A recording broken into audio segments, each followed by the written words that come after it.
Bonjour, aujourd'hui pour cette troisième vidéo nous allons parler d'un nouvel accessoire. Malheureusement aujourd'hui quand je suis arrivé sur les lieux de mon tournage, il commence à pleuvoir. Mais j'avais prévu le coup, donc je vais essayer de me débrouiller avec une seule main. Donc nous allons parler d'un accessoire photo. Comme vous le savez, depuis l'arrivée du numérique dans la photographie, beaucoup de filtres ne sont plus très utiles, on va dire, comme le filtre rouge, le filtre vert, enfin pas mal de filtres de couleurs en tout cas. Ces filtres sont désormais remplacés par Photoshop qui permet de très bien faire cela.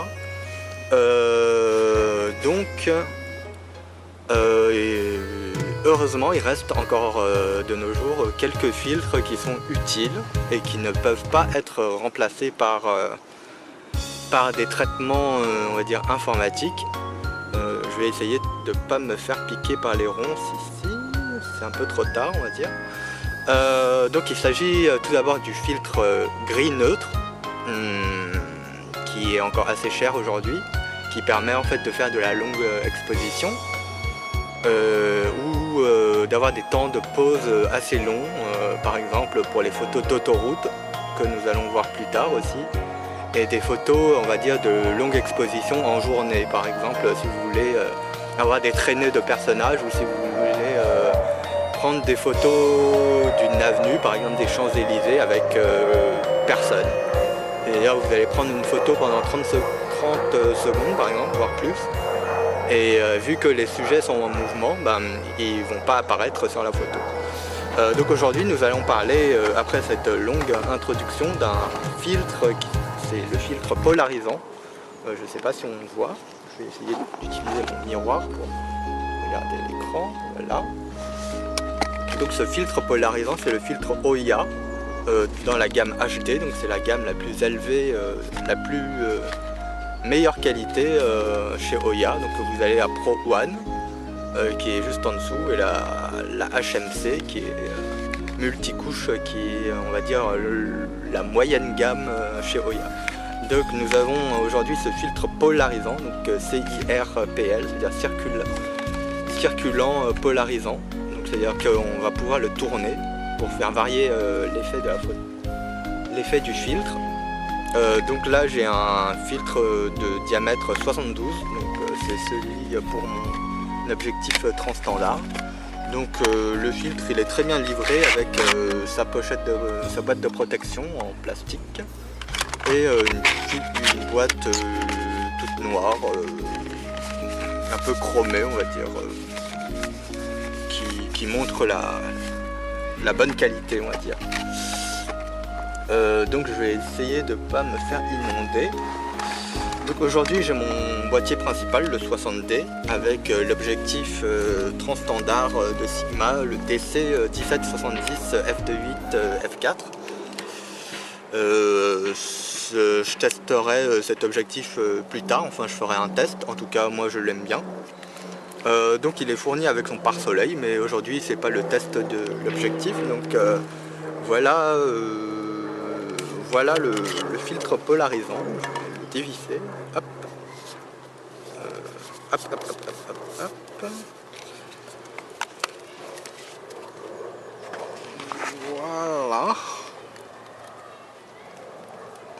Ça prend un peu de temps. J'ai rechecké avec le miroir. Ok, c'est bon. Donc c'est un filtre polarisant, donc c'est juste un filtre à visser. Et donc vous pouvez le faire tourner pour faire varier l'effet du filtre. Il n'y a pas de, on va dire, il n'y a pas de minimum ou de maximum à un endroit, il faut le tester. Et ça varie selon l'orientation de votre caméra aussi. Donc voilà, c'est... Je sais pas si on va bien le voir. Donc à quoi sert tout d'abord un filtre polarisant avant d'en acheter un? Donc il y a trois effets principaux que je cite toujours dans le même ordre. Donc le premier qui semble être utile, je vais déjà protéger mes objectifs avant de prendre la pluie.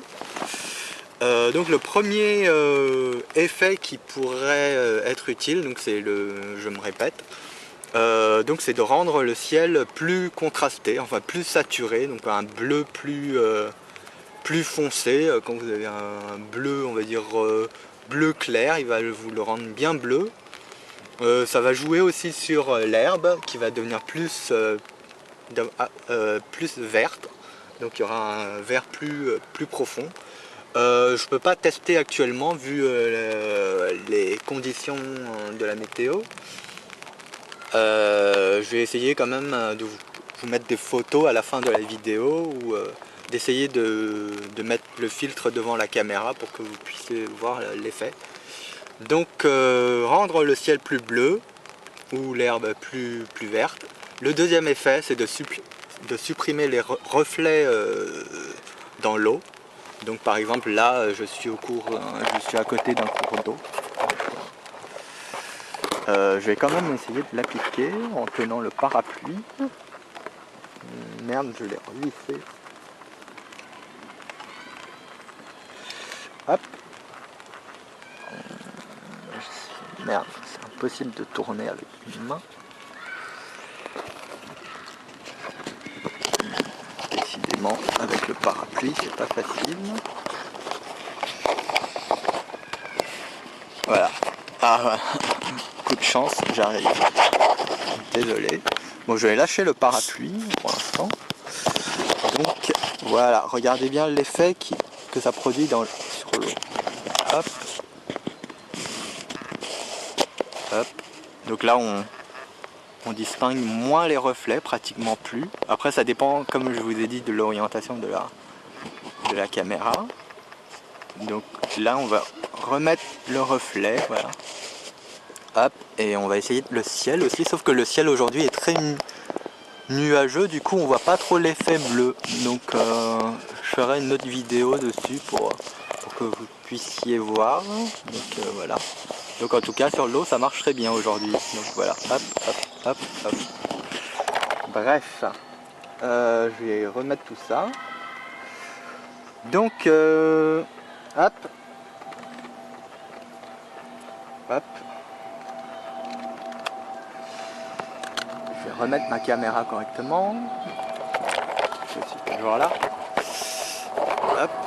On va tester avec le miroir. Hop. Alors le dernier effet pour le filtre polarisant, c'est tout simplement moi je l'utilise également pour faire de la longue exposition, par exemple pour les photos de cascades ou de cours d'eau. Afin d'avoir des photos on va dire des effets de figello tout simplement. Parfois, quand le ciel est assez couvert, on peut arriver facilement à avoir des temps d'exposition de 30 secondes, voire 1 minute si on gère bien. Je ne vais pas vous faire le cours sur la longue exposition aujourd'hui, mais nous allons essayer de tester. Donc je ne sais pas si vous allez vous voir. Hop. Je vais quand même enlever le cache. Hop, je vais regarder. Ah, normalement, vous voyez à peu près l'écran, je pense. Donc moi, j'ai mon écran en haut. Donc nous allons mettre sur Auto ISO 100, par exemple. Enfin, pas. J'étais en mode auto, donc je vais le mettre en ISO 100. Donc là. Et je vais monter l'ouverture tout simplement. Hop, mince. Hop, jusqu'à F11 par exemple.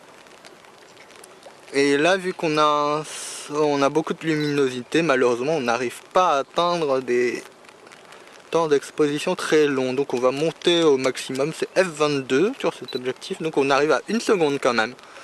Et donc avec le polarisant, nous avons juste à tourner pour augmenter en fait l'effet, de trouver si on peut avoir mieux. Aujourd'hui, on arrive à avoir 1 seconde. Un peu plus d'1 seconde avec certains, voilà, mais généralement quand j'utilise le polarisant pour faire de la longue exposition, j'essaye de venir on va dire pas de nuit quand même, mais on va dire avec vers au moins 17 h, histoire que le ciel enfin que la lumière du soleil commence à partir. Et donc on peut très bien faire des photos de longue exposition avec un polarisant. Donc, voilà, c'est tout. Je pense que je vais pas trop traîner ici vu qu'il commence à vraiment pleuvoir. J'espère que vous avez bien compris le rôle d'un filtre polarisant avec cette petite vidéo. Et si vous avez des questions, n'hésitez pas à me les poser via le système de commentaires ou directement m'envoyer un message. Voilà. Donc à bientôt pour une prochaine vidéo.